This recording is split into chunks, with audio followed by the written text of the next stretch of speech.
You woke up at 7 this morning, maybe 6:30. Maybe you hit snooze twice and dragged yourself out at 7:15. You brushed your teeth, you made coffee. You sat in traffic or opened your laptop at 9. You ate lunch somewhere around 1. You finished work around 5 or 6. You watched something on a screen. You went to bed around 11. And tomorrow you'll do it again. And the day after that. And the day after that. You call this your life. Your routine. Your choice. But here's the thing. You didn't design a single minute of it. Someone else did. A long time ago. For reasons that had absolutely nothing to do with you. Let's rewind.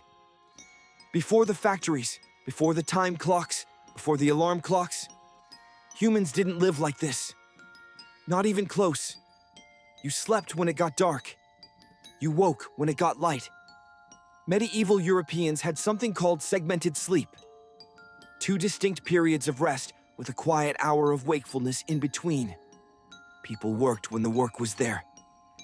Harvest season meant long days. Winter meant rest. The day wasn't a grid, it was a rhythm. A biological, seasonal, deeply human rhythm shaped by sunlight and survival. Nobody ate lunch at 1 o'clock because 1 o'clock didn't exist in any meaningful way for most of human history. Time was soft, fluid, personal. And then someone realized that soft, fluid, and personal is absolutely terrible for profit. The Industrial Revolution didn't just change what people made, it changed what people were. Factories needed bodies at machines at precise times. Not when the sun rose, not when you felt rested. At the time, the whistle blew. The entire concept of a synchronized daily schedule, everyone starting together, breaking together, stopping together, was an invention, a technology. Not for living, for producing. The clock on the factory wall wasn't there to help you manage your day. It was there to manage you. And now, the interesting part. In 1914, a man in Detroit decided that his automobile workers would work 8 hours a day, 5 days a week. Before this, 12 and 14-hour shifts were common. 16, even. Was this an act of generosity? Of humanitarian concern? That's the story you were told. What you weren't told is this.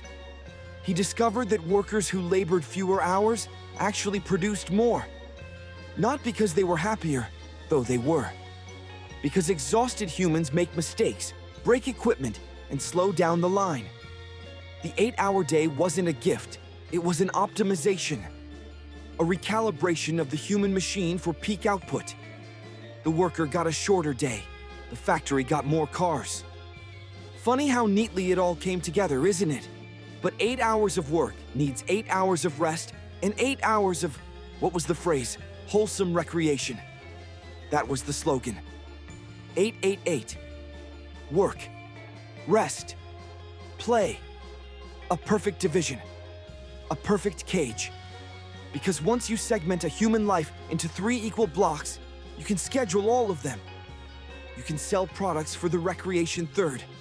You can build entire industries around the rest third. Mattresses, sleep aids, alarm clocks to rip you out of the rest third and push you into the work third. What a remarkable coincidence that every part of your day has a market attached to it. But that's not all.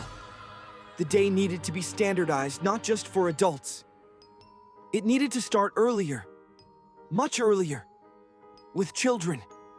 Compulsory schooling, the kind you grew up with, the kind your children endure, was not designed to cultivate curious, independent minds. Read the writings of the people who built these systems in the late 19th century. They were explicit, refreshingly honest, actually. The purpose was to create a workforce, punctual, obedient, comfortable with sitting in rows, following instructions, raising a hand before speaking, and moving when a bell rings. A bell. The same bell that rang in the factories. The school bell and the factory whistle are the same instrument playing the same note. One just catches you younger. You learn to wake up early not because early rising is virtuous. You learned it because the factory started at 7, and the school needed you conditioned before you got there. You learned to eat lunch at a scheduled time, not because your body was hungry at noon, because the cafeteria had 30 minutes allocated and 400 children to process. You learned to ask permission to use the bathroom. Think about that for a moment, because autonomy over your own body was not part of the curriculum. Compliance was the curriculum. Everything else was decoration. And you know what's the funniest part? You graduated. You left school. You entered the workforce. And nothing changed. The bells became calendar notifications. The rows of desks became open plan offices. The teacher became the manager. The homework became the emails you answer at 10 p.m. The structure is identical. Only the furniture is different. Just wait. The open plan office, that temple of modern collaboration, wasn't designed for collaboration. It was designed for surveillance. In the 1960s, a German consulting firm proposed the concept of the office landscape, Bürolandschaft, they called it. Tear down the walls, remove the private offices, put everyone in one large visible space. The stated reason was communication and teamwork. The actual effect was that everyone could see everyone else. The manager could scan the room like a factory foreman scanning the floor. You couldn't nap, you couldn't daydream. You couldn't stare out a window because the windows were 50 feet away and someone else's monitor was in the way. Coincidence? Maybe. But I wouldn't bet on it. And then came the digital revolution, and you thought, finally, freedom. Work from anywhere. Set your own hours. The laptop liberates. The smartphone emancipates. Except it didn't. It did the opposite. The factory whistle used to blow at 5, and you went home and the factory couldn't reach you. Now the factory's in your pocket. It vibrates at dinner. It glows on your nightstand at midnight. The 9 to 5 didn't disappear. It metastasized. It became the 9 to 9, the always on. The Slack message at 11 p.m. with the little green dot showing you're available. You traded a physical cage for a digital one and called it progress. Pay closer attention now. The Zoom calendar. Look at it. Really look at it. 30-minute blocks. 1-hour blocks. Back to back to back. Color-coded. Synchronized across time zones. Your entire day sliced into units of productivity, visible to everyone in your organization. It is, in every meaningful way, the factory shift schedule. Dressed up in pastel colors and Google's friendly font. Someone decided this was more convenient, and it wasn't you. Here's what they understood. The industrialists, the efficiency experts, the systems designers. Something you were never supposed to notice. If you control someone's time, you control their life. You don't need chains. You don't need threats. You just need a schedule. A routine so deeply embedded, it feels like nature. Like gravity. Like the way things simply are. You wake at 7 because that's when people wake up. You work at 9 because that's when work starts. You eat at noon because that's lunchtime. Says who? Says the schedule. Whose schedule? Doesn't matter. It's just how it is. That phrase, it's just how it is, might be the most powerful sedative ever invented. And here, it starts to get uncomfortable. Because you've internalized it. Completely. When you sleep until 10 on a Saturday, you feel guilty. Not because anything is wrong. Not because you failed at something. Because a century of conditioning has welded the idea of early rising to the idea of moral worth. You call someone lazy for sleeping late. You admire someone who wakes at 5 to exercise. Why? What is inherently virtuous about 5 a.m.? Nothing. Absolutely nothing. But the factory needed you at 7, so waking early became a value. A moral position. They didn't just take your time. They colonized your conscience. The weekend itself, those 2 sacred days, was another negotiation, not a natural law. For most of history, there was no weekend.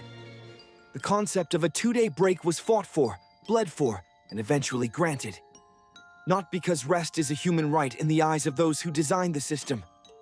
Because rested workers are more productive workers, and workers with 2 days off spend money.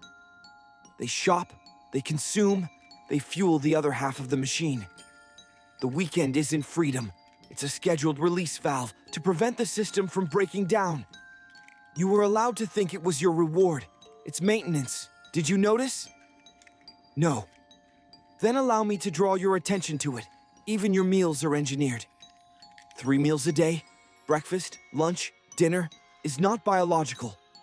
It's industrial. Many cultures ate twice. Some ate once. Breakfast as a critical meal was aggressively promoted in the early 20th century by companies that sold breakfast products. The idea that you need to eat immediately upon waking, that skipping breakfast is dangerous, was marketing dressed as medicine. You eat breakfast because someone had grain to sell. You eat lunch at 1 because the factory allocated 30 minutes at 1. You eat dinner at 6 or 7 because the shift ended at 5 and you needed time to commute home. Your hunger isn't yours. Even your appetite runs on their schedule. The system isn't broken. It works exactly as intended. You are living inside a design, a blueprint drawn by people who needed human beings to function like components. Interchangeable, predictable, synchronized. And the most elegant part of the design, the part that would make any engineer proud, is that you defend it.